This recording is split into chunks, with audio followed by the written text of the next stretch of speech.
Hello, some of you are new here and some of you have been here for a while and you're probably wondering, Jenny, what do you do? Well, my name's Jenny Kovacs, as it says around here.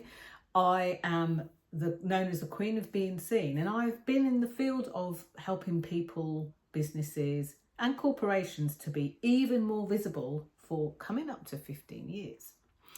Now, I wanted to do this video today because I wanted to let you know that the people who get the most out of the things that I share are those of you who are driven, those of you who are professional, those of you who want to make a bigger difference in the world.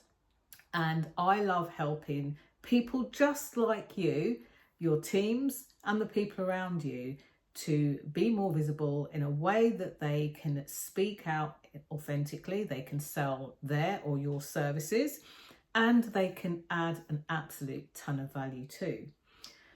But today I'm going to answer the question that people ask me the most. So just in case you're new around here, I have been on a mission with a handful of other people. Do see some of the introductions and the videos that I've done over the last even few weeks. We all set out on a mission, and this is my second time of doing this, to consistently put out either a live stream or a video for a whole year. Now, for me personally, that means Monday to Sundays. Yes, at weekends. Yes, on bank holidays. Yes, on my birthday. Yes, at Christmas. Yes, when I'm not even feeling well. So today I have pre-recorded this video for you freshly based on the question I get asked possibly the most whenever I do an online interview. I'm a guest on a Telly Summit, a podcast. I stream live to either LinkedIn or Facebook or even on Instagram. This question is the one I get asked the most, and the clue is just behind me. The question I get asked is, Jenny, is your background real? So you'll notice that as I move around, I'm not half disappearing into the background. By the way, for those of you that feel a certain amount of safety or comfort in putting on those backgrounds on things like Zoom and Teams, and then wonder why you're speaking and all of a sudden you freeze for a few seconds, there's a reason for that. Those lovely backgrounds take up bandwidth. So when we moved here just over a year and a bit ago, I was emptying out my books from my boxes and all of those kinds of things. And I remembered something that I used to do as a child. As a child, whenever we were using crayons or pencils or chalk or felt tips or anything else like that, I used to have this overwhelming feeling to put them back in the packet in rainbow colour orders.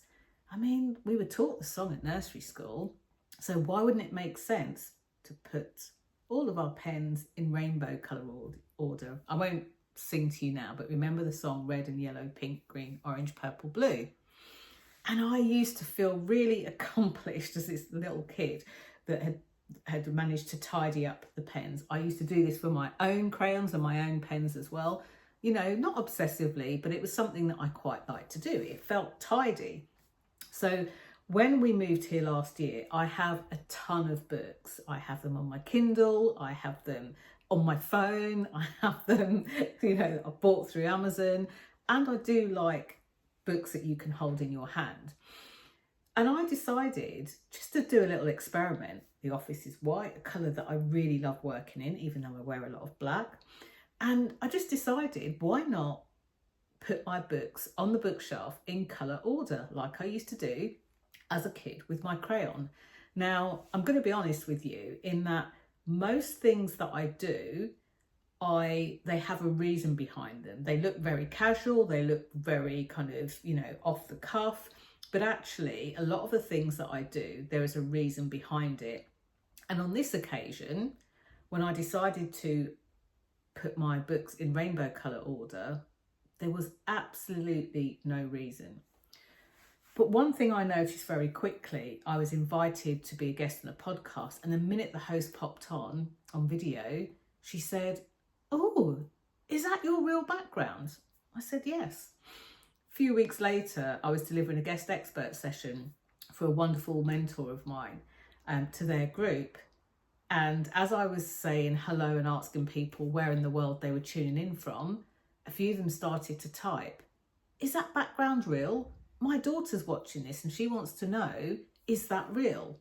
So I spend a lot of my time, whether I'm on a Teams meeting to a corporate company, whether I'm speaking to somebody in HR that's looking to hire me to come and train their staff, whether I'm being booked to speak, I spend a lot of time doing this to prove this to you.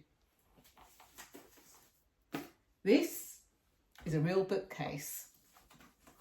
Now, just yesterday, so depending on when you watch this, it depends on when you'll pick this up, but the day before the day that this is being put out to you, which I believe should be Tuesday the 20th, if I've got my dates right.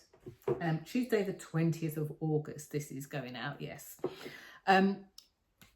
So earlier on today, because it's still the 19th as I'm recording this, somebody who I've known for very many years, who's a brilliant business owner, who's attended my events, made a comment and asked me about the bookshelf.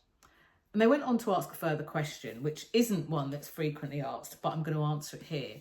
They asked me, did I buy the books in all of these colours so that I could make it fit? And the answer is actually no. These were some of my books. So I've just pulled out 2 books. I feel like I need to pull out one from each section. I'm just going to pull them out.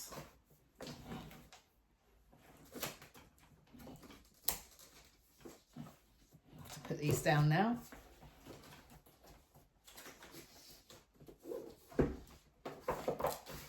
That one's packed in pretty tight.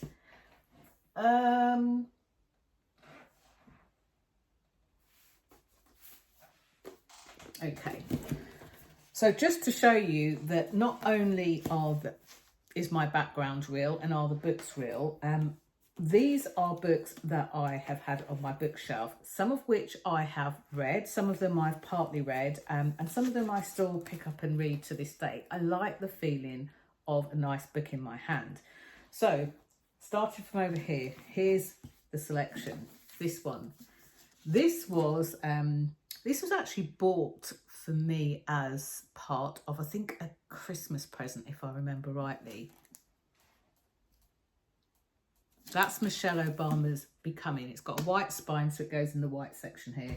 Now, the reason I love this book is it's a really great book to allow you to explore more of who you are.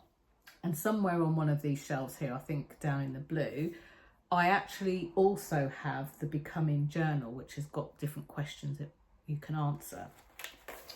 So taken from the red section there, this book is a classic.